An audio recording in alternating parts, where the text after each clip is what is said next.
E hoje uma entrevista, um bate-papo especial com o professor Robinson Ozip, para a gente falar do manejo das plantas daninhas, as resistências e as ferramentas mais eficientes. Nós vamos ter um bate-papo agora com professor e pesquisador, consultor, enfim, fera, Robinson Ozip, que eu fico muito orgulhosa, envaidecida de tê-lo conosco.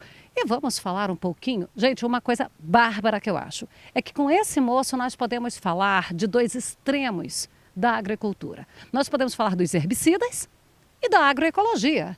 Agora, como que um único indivíduo fica nos dois extremos? Ô, Ludmila. A Ludmila está de frente com você. Não tem problema. Nós vamos deixar a Ludmila, nós vamos deixar a Ludmila aparecer aqui. Edita depois. Vamos lá, voltando. Boa noite, Fabíola. Uma honra. Eu entendo que você, aqui no estado de Goiás, você é uma referência no setor agropecuário. Eu estou de longe do Paraná, mas eu acompanho a tua pegada dentro do setor, o apoio que você tem dado para o homem do campo. Parabéns pelo teu trabalho. Mas eu sou um profissional, eu dou aula de matologia e dou aula de agroecologia. Então eu fico um pouco médico e o monstro, né? De trabalhar com os produtos químicos e trabalhar com a agroecologia. Estou ironizando, eu não tenho crise existencial, porque hoje 100% dos produtos usados na agricultura são produtos orgânicos e, como tal, se ele é à base de carbono, é comida para micro-organismo. O produto usado na dose, no momento correto, com a carência, tudo correto, o produto ele é decomposto pela população microbiana sem causar impacto no solo, na água, nos alimentos ou no homem.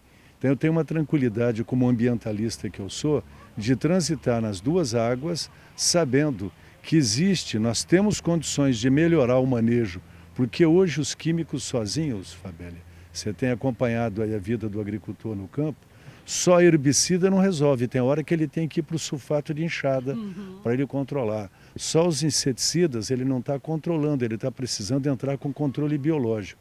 Então eu acho que a racionalidade está vindo para o campo e nós, se Deus quiser, estas ciências vão ter uma interface mais racional e não vai ter que degladiar manejos. Eu acho que é possível coexistir de forma racional, permitindo que o agricultor tenha resultados satisfatórios num custo menor até. Gente, eu falo que o cidadão é fera. Eu fico encantada com essa sabedoria, com esse equilíbrio, porque o fanatismo, a paixão, em nenhuma parte ela é benéfica, ela tem que ser equilibrada e às vezes nós nos deixamos levar. Eu quero partir para o orgânico e o veneno mata e que sei o quê.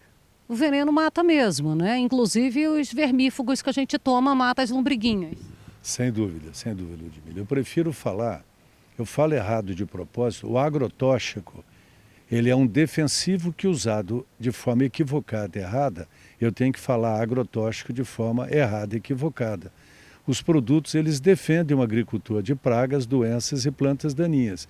E os componentes existentes hoje, as empresas têm uma preocupação com a sustentabilidade do ambiente, porque qualquer empresa que cause um dano no ambiente ou para o produtor, o risco de ser penalizado pela sociedade é muito grande. Então, nós temos racionalidade e hoje a gente vive, Fabíola, na minha área de ação de plantas daninhas, nas diferentes regiões do país que eu tenho viajado, do Rio Grande do Sul ao Piauí, nós temos plantas que não morrem mais com glifosato, não morrem mais com 2,4-D, não morrem com os graminicidas, e cada vez o homem do campo está com a faca no pescoço, numa dificuldade maior de ter sucesso nisso. Deixa eu te perguntar, com relação a essa resistência, que corre um risco de daqui a um tempo, vamos imaginar aí que o 2,4-D saia de linha. Corre um risco de daqui a alguns anos o 2,4-D voltar com a eficiência anterior? Eu estou te perguntando isso até baseado assim numa experiência que eu tive no meu quintal. Tinha a plantinha ali, a citronela, para espantar os mosquitos, para repelir. Num período, ela realmente teve efeito e de repente ela já não tinha mais efeito. Aí eu comecei a tirar um tempo, fazer um vazio sanitário com ela. Tirava, um tempo depois eu voltava, ela voltava a fazer efeito. Corre esse risco também lá com esses produtos? Ludmila, o grande problema de Cunha... Eu vou expulsar a Ludmila daqui de perto hoje, gente. Ele fala 3 vezes meu nome, 4 é Ludmila. A cabeça, eu estou focado lá na... Vamos lá. Fabélia, isso que acontece que você está reportando, então a gente tem essa... Com inseticidas, fungicidas, talvez seja mais fácil isso que você está falando. O grande problema do herbicida, a questão de resistência, por exemplo, o capim amargoso, hoje, ele não morre mais com glifosato. Se nós deixássemos de usar o glifosato durante 5 anos, talvez 10, então poderia ter as plantas presentes, mas nós temos hoje no banco de semente de solo uma quantidade muito grande, milhares, milhões de sementes que estão guardadas no solo com potencial de sobrevivência de 20, 30 anos no solo. Demoraria muito tempo. Daqui 30 anos, se alguém revolvesse o solo e trouxesse essas sementes de uma profundidade, a resistência estaria no campo. Mas o que é, a tua pergunta ela é inteligente, ela é legal de ser frisada, é assim, se nós tirarmos um produto, um método do circuito, o vazio sanitário é excelente, mas quando a gente volta e se nós não rotacionarmos os produtos, a resistência vai voltar de novo. Então a grande sacada hoje, ficou uma moda recorrente, é nós falarmos de manejo integrado.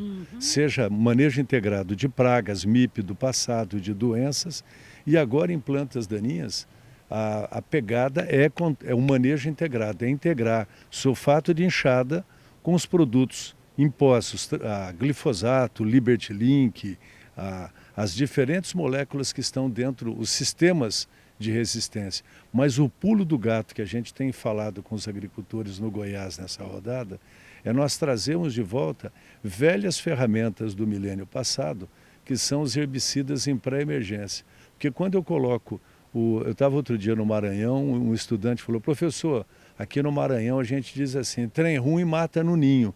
Então a planta daninha ruim, nós temos que matar a semente dela para evitar que nós continuemos a usar os mesmos produtos e a resistência cada vez seja mais cara de ser controlada e levada em conta. Eu ia te questionar isso, agora essa questão aí do tamanho, da emergência ali, porque, por exemplo, um inseticida para pegar uma lagarta depende do instar dela para ter eficiência ou não. Aí o produtor começa ali, vê a primeira chuva, a segunda chuva, como vem germinando todo aquele banco de sementes que estava ali, e ele fica às vezes aguardando para evitar 2 aplicações. Aí uma já se desenvolveu mais do que a outra, é aí que entra o problema. Isso complica. Agora à tarde eu tive uma consulta via WhatsApp de agricultor exatamente com essa condição no Mato Grosso do Sul. O agricultor ele faz, você está correta, ele tenta esperar o máximo para com uma aplicação apenas controlar tudo. E quando a gente vê a fotografia de áreas que o agricultor envia, ele já perdeu o time. Aí ele vai fazer uma, infelizmente ela não vai passar régua, não vai resolver, e ele vai ter que fazer o complemento daquela aplicação. Então a diferença, o tamanho da planta influi muito na eficiência e na necessidade de aumentar a dose. Então o produtor ele tem uma ilusão que ele vai fazer economia, e é uma economia burra, perdão, porque quando ele usa esse raciocínio de tentar economizar com dose menor ou esperar a aplicação, ele perde o time e encarece porque ele vai ter que fazer outra aplicação. Seria o caso aqui, por exemplo, a gente já teve mais complicado, hoje já está bem mais controlado aqui na região do sudoeste goiano, a buva. Porque a buva ainda bem jovenzinha, beleza, ela não é uma emergência bem novinha ainda, consegue fazer, mas ela cresceu um pouquinho ali. Muito bem colocado. A gente vê no Mato Grosso do Sul, há algum tempo, no Paraná, Mato Grosso do Sul, onde a buva entrou primeiro, nós aprendemos isso que você está colocando, que também o pessoal já aprendeu no Goiás, que a buva pequena ela é tranquila para exercer controle e o custo é menor. Quando nós perdemos esse time na buva, nós temos que fazer 2 ou 3 aplicações, encarece. Esse exemplo que você colocou é muito bem pontuado com o que nós estamos falando, exatamente. E aí a buva ainda é aquela bem teimosa, né? Quando ela está maiorzinha, chega murcha o brotinho, o pendão dela ali, mas ela entorta, ela... A gente fala assim, Fabélia, quando ela faz uma cachopa de brotação, por exemplo, o capim amargoso para controlar, quando nós roçamos, e a gente espera a rebrota dele, eu gasto mais barato, se eu tenho logística para roçar. A buva, se a gente roça, ela rebrota com uma quantidade maior de brotações, aí o custo é mais caro. Então, uma dicotiledônea difere da outra, que é a folha estreita. Mono e dico diferem no controle com relação ao que você está dizendo, né? Então, quer dizer, eu não posso ter a mesma estratégia para a minha área toda, isso vai depender do que eu tenho ali. O agricultor ele precisa entender, com a entrada da soja transgênica há mais de 10 anos, no começo do terceiro milênio, parece que facilitou muito. Ele tinha a ferramenta glifosato e ela fechava a equação de todo o controle. E deixou-se de acompanhar as áreas. A aplicação era dentro de toda a fazenda o mesmo modelo. Hoje, exige-se que as consultorias, as cooperativas, os técnicos estão acompanhando hoje o agricultor talhão a talhão, como fazia no passado, e fazendo recomendações particularizadas na área, vendo o que tem. Porque num talhão talvez seja uma pegada de produto ou de misturas, e no outro talhão a pegada é diferente. Ele vai ter que adequar ao que ele está vendo no campo. Você brincou aí com o sulfato de enxada, mas a gente já presenciou em algumas áreas. Às vezes a gente está na rodovia passando, para o veículo ali, um ônibus, e desce com os funcionários com enxada para dar aquela geral na área. A gente chamava no passado, no sul, os boia-frias, né? E com a chegada de todas as novas ferramentas da agricultura, o boia-fria meio que ele deixou de existir. E a gente tem acompanhado no Paraná, no Mato Grosso do Sul, no Goiás, na Bahia, no Mato Grosso, novamente passa a existir de novo a figura do gato, que contrata o diarista, o braçal, e agora, felizmente, as questões trabalhistas estão mais fáceis de serem equacionadas para o pessoal arrancar. Porque quando ele coloca um complemento com a enxada, ele tira as plantas maiores. Aquilo que sobra, ele vai controlar com uma dose menor, com um custo menor e sem necessidade de fazer repique. Então, de fato, no manejo integrado hoje, a enxada ela faz parte. Quando eu era criança, agora eu me lembrei aqui de uma que eu já vi você comentando nas suas palestras. O meu pai era implicado com a trapoeraba. Ela ainda é problema? Veja, desde que foi criado o glifosato, o Roundup, ele nunca controlou a trapoeraba de uma forma eficiente.